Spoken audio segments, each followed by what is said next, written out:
Vikash Kandoi, the ED at Jayshree Tea, joins in on the show right now.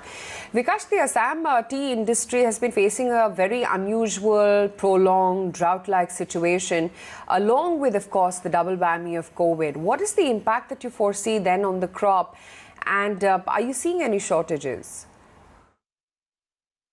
This has been an unprecedented drought this year, and right up till May, we did not receive rain.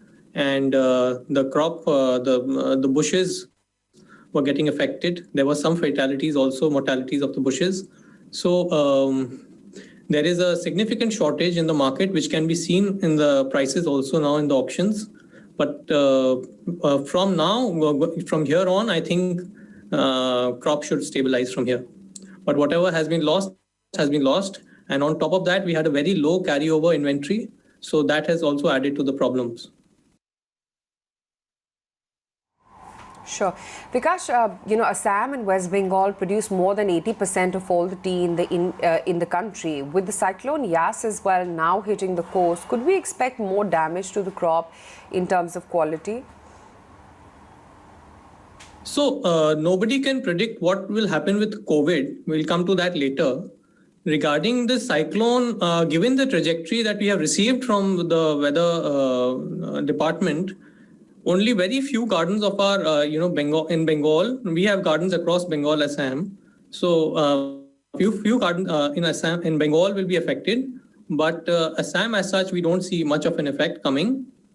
Coming back to COVID, there is something, people are fearing a third wave coming. Well, if that hits, nobody knows where the production is going to go. We had a severe shortage last year of almost 100 million plus in terms of tea produced in India. This year also, it's more because of the drought right now that we are seeing the shortage. If COVID adds up and the third wave comes, then there is going to be a severe shortage again. So do you think tea prices will remain a major concern for the industry, given the weather conditions are continuing to remain harsh and unpredictable at that? So yes, it is a direct effect on the bottom line because your yield goes down significantly. Tea being a commodity has not seen any significant increase in prices over the last 10 years, whereas one of the major inputs of tea is wages, and wages have shot up in the last 10 years. To be fair, it's fine that the wages are going up, but on the other hand, the product of the price of the tea also has to go up. Otherwise, how do we survive? So we need to see prices of tea going up. If you know that it's only 2.5 grams which goes into a cup of tea. So honestly, we have not, this price revision was long due, and hopefully we will, see commensurate price increases as the wages go up. Mr. Kandoi, the lost output pushed Indian prices to record highs last year, and with prices continuing to remain on the rise, do you think this is going to give an advantage to some of the other countries?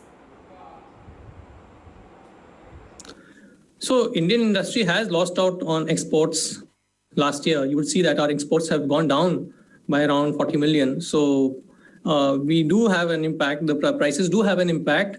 But now India is producing, very good quality tea, and you cannot compare. You have not compare the Indian tea to, say, another region's tea like Africa, where the prices are really low. So Indian tea has to find its own market where the market is ready to pay for good quality tea. So we have to fight for those markets. There's a great market for green tea. So you have to search for your own market. But yes, these prices will affect and have affected our exports.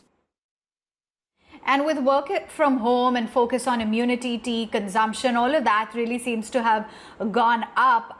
Talk to us about the kind of demand that you've seen coming in on the back of this. Well, out-of-home consumption has significantly dropped because of the various lockdowns and also logistical problems. But the silver lining is that in-home consumption has gone up, as you rightly said, more because of health reasons. People have realized the importance of tea being a health drink. They are drinking very good quality tea. They're drinking green tea.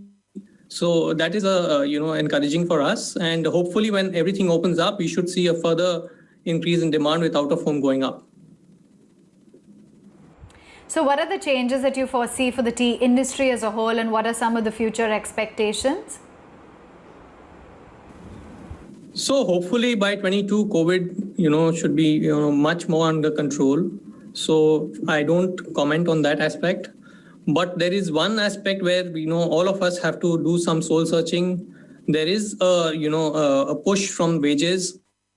And we are one of the largest employers in the country, especially in the rural areas. So the tea industry looks up to the government for some hand-holding that, makes it a level playing field for us.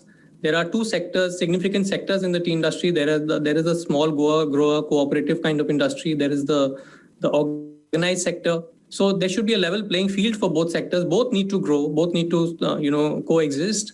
We understand, and hopefully the government will take cognition of this and do something so that the industry survives as a whole. We'll let you go on that note. Thank you so much for sharing with us your outlook and the view on tea prices going forward. Time for a quick break. Be right back.